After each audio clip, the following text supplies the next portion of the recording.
Hey folks, welcome back to About 12 Acres. Today we're spreading stone, we're talking tractors and skid steers. We're going to talk about what kind of equipment you should get, whether it should be a tractor or a skid steer. We're going to talk a little about the pros and cons of each, and we're going to decide which one you should get afterwards. But before that, we have a channel sponsor. I know it's crazy, someone decided to give us money to run this channel, and that someone is me. Well, of course I know him. He's me. My channel sponsor is my company, Asphalt Carolinas. And if you guys want to see some content about me and my guys behind the scenes, vlog style footage of us on our job sites, check out our channel here, Asphalt Carolinas. So behind me I have my skid steer, and the longtime viewers of this channel will recognize the tractor. Yes, it has a John Deere seat cover on it right now. Don't at me. The main differences between a skid steer and a tractor are pretty evident at first glance. One of them's got tires, one of them's got tracks. Oh, but Ema, I've seen skid steers with tires on them. Yes, I know. But most of the time, they skid to steer, and that involves tracks. So there are two different machines that have very different and similar purposes, one and the same. Both of these machines, you're able to put a medley of different attachments on the front. The skid steer is gonna have a lot more power. It's gonna have a lot more torque, and it's gonna have a lot more uses for construction and demolition style work around your property. Whereas a tractor is a big lawnmower a lot of times, but you can use it to move logs, you can use it to brush hog, you can do a lot of things with it, but it's just not as powerful as a skid steer for a comparable size machine. All right, so right now I'm inside the machine, which is not something I can say about my tractor.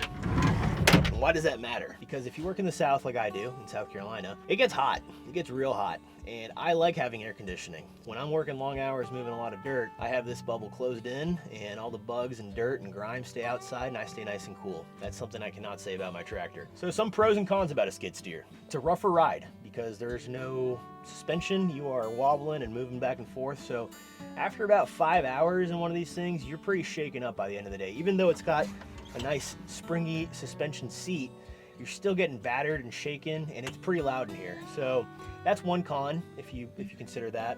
It also rips up the dirt a lot more. Every time you're turning, those tracks are pushing against each other, and any loose soil or rock or anything that you have under there, asphalt, will start ripping up. So yes, you can turn really tight and really quickly, but you're also destroying the ground underneath you when you do that. So one of the things I like to do is if we're on a site, we're using the skid steer, I have a designated turning point.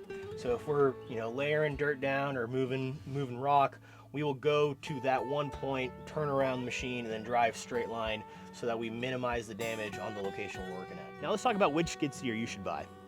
And I'm not talking about brand. The brand is pretty subjective. Anything on the market nowadays is gonna be pretty good. I chose a Kubota because they have the best service center in my area, and it makes it really easy for me to get my machine checked on, worked on. I get implements, parts, whatever, really close by, and they have a good support structure. If I had a Bobcat dealership or something else like a Deere closer by, maybe I would have looked at those. But Kubota was right there. I have a good history with Kubota. I've used them on different projects, different things, and I really like the machines. I like that the doors open inward so you can get out with the bucket in front of the cab. There's nuances to what you should get when it's your first machine, and I think that you should really look at what your financial situation is when it comes to whether you're gonna spend all the cash up front to buy a used machine that's already had its depreciation, or if you're gonna do something like I did, which is finance a machine that is going to have depreciation, but you're gonna get your money's worth out of it in the long-term ownership of it. I know the service behind my machine. I know how many hours it has because I put the first hour on it all the way to the 233 hours it has on it right now.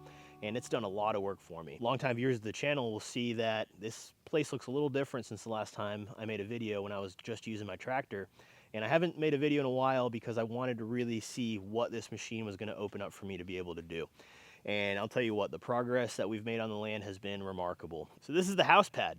I was able to start this with the tractor, but I wasn't able to finish it with the tractor. I was only able to actually get the dirt moved and compacted to the level that it needed to be able to pour concrete on here with the skid steer. And that's something that paid itself off for me entirely because the quotes that I got to get this done by somebody else with the skid steer was essentially half the price of what it cost me to buy the skid steer. So I bought the skid steer and I was able to do it myself. And now I have an asset that makes money, and I was able to save money on my house build by having that asset. So why would you buy a tractor, or when would you need to buy a tractor? A tractor is a farm tool and a skid steer is a job site tool, plain and simple. A tractor is more fuel efficient, It's better for land maintenance. If you just bought some land or you're thinking about buying some land and you need some implements, a tractor is going to be more cost effective, more efficient, and sometimes more practical all around. There's got some drawbacks, obviously. Tighter turn radiuses, it's not as strong, you can't lift as much with it, but you get a lot done and you get more tractor time because it takes longer to do things. So that's kind of fun if you like being on the tractor like I do. In some specific use cases, if you're trying to not disturb the land as much, if you're not trying to make a bunch of ruts and mud everywhere, the tractor comes in handy because it doesn't skid the ground. It doesn't rip up the top layer when you're turning. So that's more practical if you're maintaining, gardens or orchards or tight trails, game trails, that kind of thing. A tractor is definitely more practical. Plus, the PTO option opens up a lot of opportunities for different drag behind implements. There's a lot of things you can do with it that you can't really do with a skid steer, or if you do, that same attachment on a skid steer costs nearly as much as some tractors themselves if you're buying an old tractor. So skid steers can get pretty expensive. Tractors are all around more practical and more efficient, both diesel-wise and money-wise. All right, so right now I'm going to show you how easy it is to take the front end implement off of a skid steer quick attach with automated decoupling. I am now pressing the button to unlock the machine, or unlock the bucket, and I'm going to tilt it forward, and I'm going to back up, and I'm done. So I love my tractor, but one of the things I don't like is how much longer it takes me to change out front end implements and back end implements on this thing. But as a proof of that, we're going to do a quick demonstration of how much longer it takes me to decouple this front loader and put on my other bucket versus a skid steer. Let's go do that right now.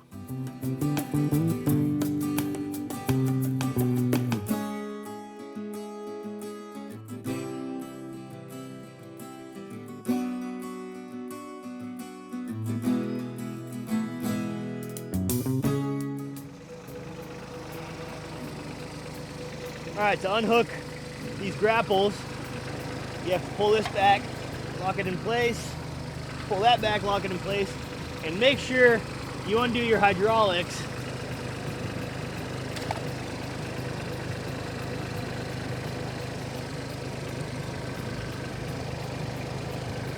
Sometimes a little bit of dirt gets in those hydraulic couplings. You got to give it a little bit of percussive maintenance.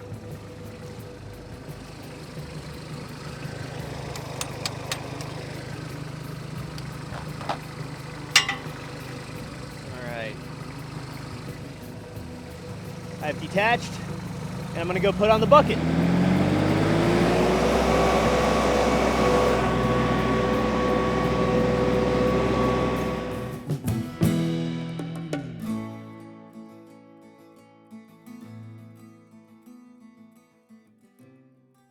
Now, I'm going to grab the paving bucket right here.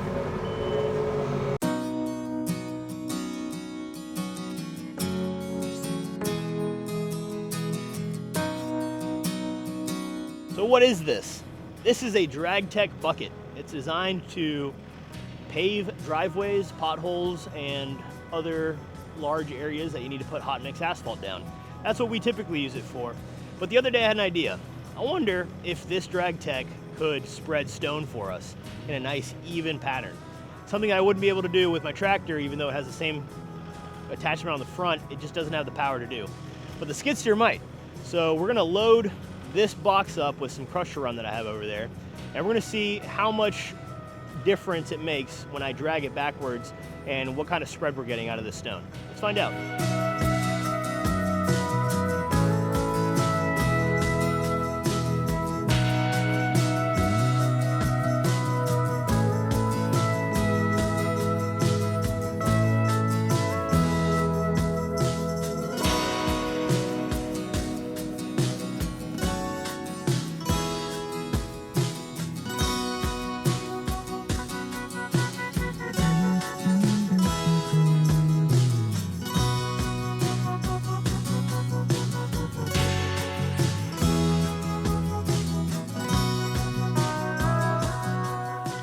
Well, I would say that looks pretty nice. Pretty easy to spread nice and evenly. We're gonna go over this with the compactor later and see what it looks like, but this worked out pretty well. This is something I wouldn't be able to do with a tractor. And this is an example of using two pieces of equipment that, aren't normally intended for spreading gravel But with a skid steer, you can do whatever you want when you own it. And sometimes the best tool you have is the one that you have when you need it, not the one you want.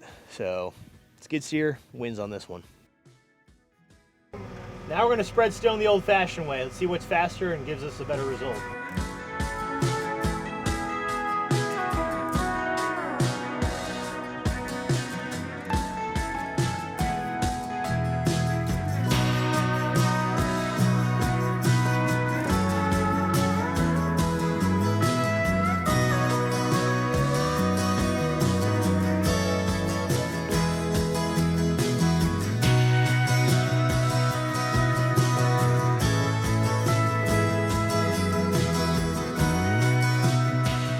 I'm not gonna waste too much time on that because it's pretty sad.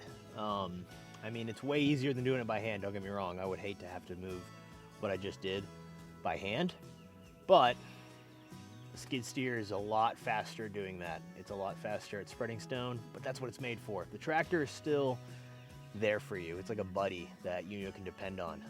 This tractor has not let me down yet. I have tried to take care of it as much as I can, but you know, it's weathered, it stays out in the elements, it just cranks all the time, it does what it needs to when I ask it to, and that's why I love it. I would not have been able to do what I've done to this piece of land if it wasn't for this machine right here. This is what kind of started it all. All right, so final thoughts.